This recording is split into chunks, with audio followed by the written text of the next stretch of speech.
नमस्कार मंडळी, स्वागत आहे तुमचं सिम्पली मराठीमध्ये, जिथे मी तुमच्यासाठी घेऊन येत असते घर आणि किचन रिलेटेड खूपच उपयुक्त अशा काही टिप्स अँड ट्रिक्स जी आपली रोजची अवघड वाटणारी कामे सोपी करण्यात मदत करतात। चला तर आजच्या या व्हिडिओत सुद्धा अशाच उपयुक्त टिप्स घेऊन मी आलेली आहे। थोडाही उशीर न करता व्हिडिओला सुरुवात करूया। आणि आजची आपली पहिली टिप आहे या पायपुसणीविषयी। तर पहा, आपल्या घरामध्ये जेवढ्या काही पायपुसण्या असतात, मग त्या किचन मध्ये किंवा बाथरूम समोर वगैरे असतात, काही दिवसाच्या वापरातच त्या अशा स्लिपरी होतात। त्यावरती पाय जर ठेवायला गेलं तर स्लिप होण्याची भीती वाटते, कारण या मॅटचा जे ग्रिप आहे ते खराब झालेलं असतं आणि त्यामुळे या घसरड्या होत असतात। तर प्रत्येक वेळेस नवीन मॅट खरेदी करण्यापेक्षा याच आपल्या घरात असलेल्या मॅट आपण दुरुस्त करून पुन्हा त्याची ग्रिप आणू शकतो। त्यासाठी या ज्या पायपुसण्या आहेत अशी उलट्या आपल्याला करून ठेवायच्या आहेत आणि त्यानंतर आपल्याला घ्यायची आहे हॉट ग्लू गन।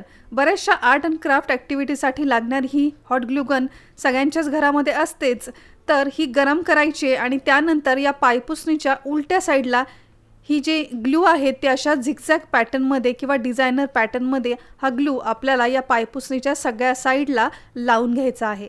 व्यवस्थित सुकला की आता ही पायपुसणी तुम्ही पुन्हा वापरायला घ्याल तर तुम्ही पाहाल या ग्लूमुळे छान ग्रिप या पायपुसणीला येते आणि आता तुम्ही पाहाल ही अजिबात सुद्धा घसरडी होत नाही। आता ज्यांच्याकडे हे हॉट ग्लू गन किंवा असं काही नसेल तर त्यांच्यासाठी सुद्धा एक उपाय नक्कीच आहे।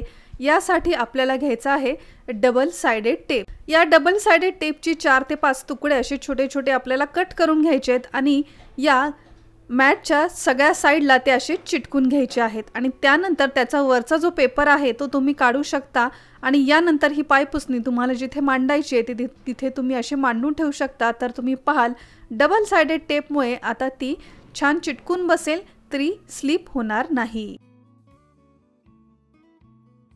बऱ्याच जणांची अशी तक्रार असते की आम्ही कुठलाही हेअर शॅम्पू जरी वापरला तर तो काही आमच्या केसांवरती सूट होत नाही, उलट एखादा शॅम्पू वापरायला घेतला तर त्यामुळे केस खूप गळू लागतात। त्यामागचं कारणही तसं असतं, ते म्हणजे आपण शॅम्पू हवा तसा काही वापरत नाही। बरेचसे डॉक्टरही आपल्याला रेकमेंड करतात किंवा बऱ्याचशा ठिकाणी आपण ऐकतो वाचतो की डायरेक्टली असा शॅम्पू हातावरती घेऊन तो केसांवरती लावू नका, तर तो आपल्याला डायल्यूट करून वापरायचा आहे। तर डायल्यूट म्हणजे काय की हवा तेवढा शॅम्पू आपल्याला घ्यायचा आहे, तो डायरेक्टली असाच केसांवरती न लावता सगळ्यात आधी तो पाण्यात असा मिक्स करायचा आहे आणि त्यानंतर पाण्यामध्ये मिक्स केलेला हा शॅम्पू तुम्ही केसांवरती लावाल तर तुम्ही पाहाल अगदी कितीही हार्ड जरी शॅम्पू असला किंवा माइल्ड असला तो डायरेक्टली केसांवरती लावल्यामुळे कुठलेही साईड इफेक्ट आपल्या केसांवरती होत नाही, उलट केस स्वच्छ होण्यास मदत होते। तर शॅम्पूची ही ट्रिक तुम्हाला माहिती होती का? कमेंट करून सांगायला विसरू नका। एखाद्या रेसिपीसाठी ज्यावेळेस आपण हिरवी मिरची कट करतो तर ही हिरवी मिरची साध्या चाकूच्या साहाय्याने आपण कट करतो, परंतु या हिरवी मिरचीचा जो तिखटपणा आहे हा खूपच त्रासदायक ठरतो। काही जणांना तर या हिरवी मिरची कट करत असताना बरीचशी जळजळ हाताला होते। तर तुम्हाला सुद्धा असाच त्रास जर होत असेल तर हाताची जळजळ होऊ नये, तिखटपणा हाताला लागू नये यासाठी चाकूचा वापर न करता ही हिरवी मिरची कट करण्यासाठी तुम्ही आपल्या किचनमध्येच असलेल्या अशा स्टीलच्या ग्लासचा वापर करू शकता आणि या ग्लासाने आपल्याला ही हिरवी मिरची अशी कट करत जायची आहे। इथे काचेच्या ग्लासाचा वापर करायचा नाही, स्टीलच्याच ग्लासचा किंवा एखाद्या शार्प बॉर्डर असलेल्या वाटीचा सुद्धा तुम्ही वापर करू शकता। त्यामुळे अगदी मोठ्या प्रमाणात या हिरव्या मिरच्या कट होतील आणि हिरव्या मिरच्या कट केल्यामुळे आता हाताची जळजळ सुद्धा होणार नाही। आपल्या घरामध्ये तेलाच्या अशा बॅग्स तर येतातच, यातलं तेल आपण काढून घेतो, परंतु कितीही यातलं तेल आपण निथळून काढलं तरी सुद्धा तुम्ही पाहिलं असेल की या तेलाच्या बॅगच्या आतमध्ये बरंचसं तेल हे शिल्लक असतं। तर अशीच ही बॅग फेकून न देता याच्या आतमध्ये असलेल्या तेलाचा पुरेपूर वापर आपण करायचा आहे। तर त्यासाठी पहा, ही जी तेलाची बॅग आहे ती आपल्याला तिन्ही साईडनी व्यवस्थित कट करून घ्यायची आहे। ही तेलाची बॅग ओपन केल्यानंतर तुम्ही नोटीस कराल की इतकं तेल निथळून सुद्धा बऱ्यापैकी तेल यामध्ये शिल्लक आहे। तर याचा वापर आपण कसा करायचा आहे, तर जे कणिक आहे ते कणिक आपण सगळ्यात शेवटी काही थेंब तेल टाकून सॉफ्ट करून घेतो। तर अशा वेळेस एक्स्ट्राचं तेल न लावता याच बॅगमध्ये हे कणिक आपल्याला असं व्यवस्थित पुसून घ्यायचं आहे, मऊ करून घ्यायचं आहे, म्हणजे एक्स्ट्रा तेल न लावता या बॅगला असलेलं तेल आपलं वापरात येईल। कणिक अगदी एकसारखं सॉफ्ट करून झाल्यानंतर चपात्या करण्यापूर्वी त्याचे असे एकसारखे गोळे आपल्याला करून घ्यायचे आहेत, कारण इथे लाटणं पोळपट न वापरता फक्त या तेलाच्या बॅगचा उपयोग करून आज आपण चपात्या कशा बनवायच्या ते पाहणार आहोत। तर पहा, जे नवीनच स्वयंपाक शिकतायत किंवा ज्यांना चपात्या एकसारख्या लाटता येत नाही किंवा आपल्या घरातील अशी मुलं जे आपल्या फॅमिलीपासून दूर राहत आहेत, नवीनच स्वयंपाक शिकतायत, ज्यांना चपात्या करायला जमत नाहीत, अशांसाठी या तेलाच्या बॅगचा खरंच खूप उपयोग होणार आहे। तर तो कसा? तर पहा, ही जी कट केलेली बॅग आपण घेतलेली आहे ती आपल्याला अशीच ठेवायची आहे आणि हे जे एकसारखे पिठाचे गोळे आपण करून घेतलेले आहे त्यातला एक गोळा या बॅगमध्ये आपल्याला असा ठेवायचा आहे।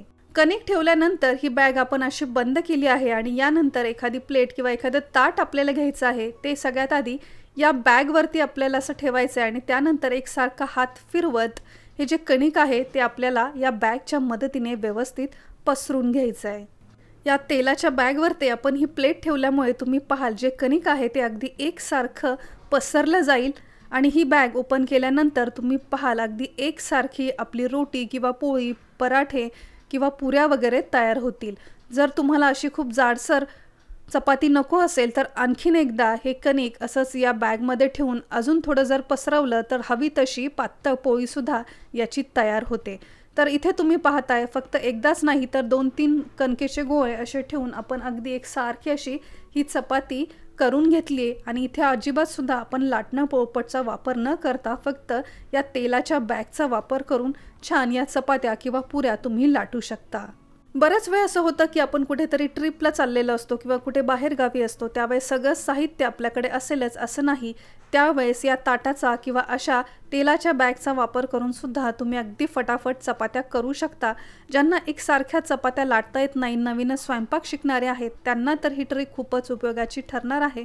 आता जर तुमच्याकडे तेलाची बॅग वगैरे नसेल तर याऐवजी दुधाची बॅग असेल तर ती सुद्धा वापरू शकता किंवा आजकाल बटर पेपर असतात किंवा असे पॅचमेंट पेपर असतात जे आपण केकसाठी वगैरे वापरतो, तर हे पेपर सुद्धा तुम्ही इथे वापरू शकता। गरज वाटल्यास याला थोडासा तेलाचा हात लावून अगदी फटाफट अशा पुऱ्या किंवा चपात्या तुम्ही नक्कीच बनवू शकता।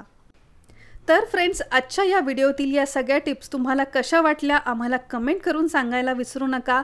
आजचा हा व्हिडिओ, माझी ही मेहनत जर तुमच्यापर्यंत पोहोचली असेल तर व्हिडिओला एक लाईक नक्की करा आणि अजून जर तुम्ही सिम्पली मराठी या चॅनलला सबस्क्राईब केलं नसेल तर वाट कसली पाहताय, लगेच सबस्क्राईब करा, हे अगदी फ्री आहे। सबस्क्राईब बटन समोर एक नोटिफिकेशन बेल आहे, ते सुद्धा प्रेस करायला विसरू नका।